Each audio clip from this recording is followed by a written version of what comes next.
Thanks, Sergey. Fellow Toastmasters, welcome guests. Don't show off. Be like everyone else. Don't jump ahead of the curve. Many of us have been brought up with this falsy idea that it's impolite to stand out from the crowd. Forget that.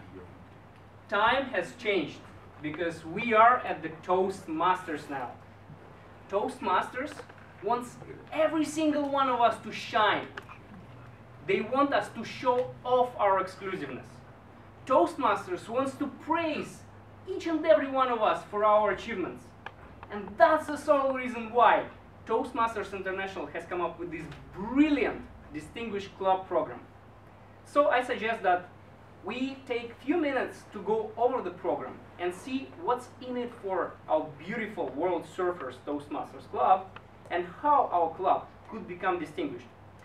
Before we begin, it is important to understand that in the Toastmasters world, there are essentially two most important key performance indicators, or KPIs, for a club to meet.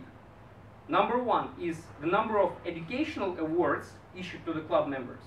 And the second one is the membership growth. So, the number of educational awards essentially reflect how effectively the club supports its members on their journey towards becoming efficient communicators and strong leaders. And as some of you may know, others may not know, on our journey as Toastmasters, we progress through different stages. Essentially, there are two tracks, the leadership track and the communication track. On the communication track, we pass through such levels as Competent Communicator, OCC, Advanced Communicator Bronze, or ACB, Advanced Communicator Silver, or ACS, Advanced Communicator Gold, or ACG. And as leaders, we progress through levels known as Competent Leader, CL, Advanced Leader Bronze, ALB, and Advanced Leader Silver, ALS. And then, once we combine that all together, we get the highest Toastmaster designation known as Distinguished Toastmaster, or DTM. Now, as we know, zealous members with their original ideas, distinct cultural backgrounds, and unique personalities are at the heart of every single Toastmasters club. Nevertheless, people come and go. And in order to strive, a Toastmasters club need to maintain steady membership base. And that's the reason why Toastmasters International enforces this requirement that a given Toastmasters club has either a minimum of 20 active members as of the year end, which is June 30th of a given year, or a membership growth, net growth, of 5 new members. But frankly, in case if you didn't know, our real goal is to invade the world and make it a Toastmasters planet. So we want our members to come here to stay. We really want to retain our membership base as it is and keep it growing.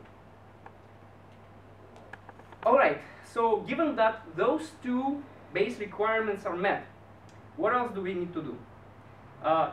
Toastmasters say that each club needs to achieve 10 goals. It's very easy. So first of all, we need to help at least 2 persons in our club to complete their Competent Communicator manual. And then guess what?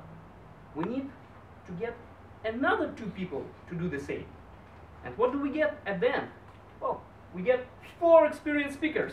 Isn't that awesome? Okay? But we don't stop there. Toastmasters journey is a continuous journey. So we want our speakers, even the most experienced ones, to develop further. And that's why Toastmasters International tell us, hey guys, help one of your peer members to complete one of the advanced communication manuals. And then get another person to do the same. What do we get? We get 2 outstanding speakers in our club. Amazing! And obviously, we shall not forget about the leadership growth within the club, because we want to ensure that there are proper leadership practices within the club. That's why Toastmasters asks us to help our members to complete their CL manual or any of the advanced manuals, or get their Distinguished Toastmasters designation. And then, obviously, get another one of those. And as a result, bingo, we get 2 stellar leaders right here in the club. Amazing. As I mentioned before, we need to maintain the membership growth. Membership base is really important. That's why Toastmasters International asks us, its members, to invite new members to join the club. We get 4 members, and then we get another 4 members. And now I ask you, look around you. See all these amazing people? Look at the person beside you. Isn't he or she awesome? So once we follow these steps 7 and 8 through, we get 8 awesome people to join our club. Amazing, right? And then obviously we shall not forget about our executive committee, who is being elected tonight, by the way, in case if you haven't noticed yet. And essentially, we want to make sure that our club is run properly.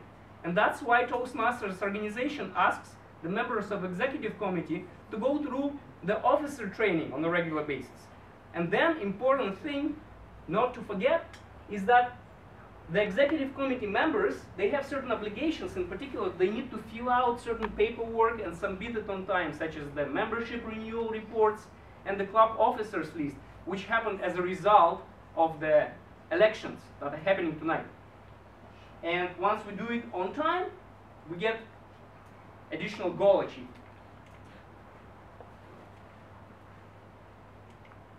Okay, so depending on the number of goals that are being tracked as part of this Distinguished Club program, a given Toastmasters club may get recognized either as distinguished for having achieved 5 out of 10 goals, or select distinguished for having achieved 7 out of 10 goals, or as a president's distinguished. That's like a black belt, super duper mega club, and that's what we are all aiming for, right? Next year, World Surfers Club, president's distinguished. Remember that. And just so to let you know, the members of the executive committee, in particular the president and the VP education, are receiving quarterly emails from the Toastmasters International to keep track of the club progress along the Distinguished Club program. And also, these stats are available on the Toastmasters International website, and they're being updated on a weekly basis. As it is with any other program, the Distinguished Club program has certain rules to comply with. And in order to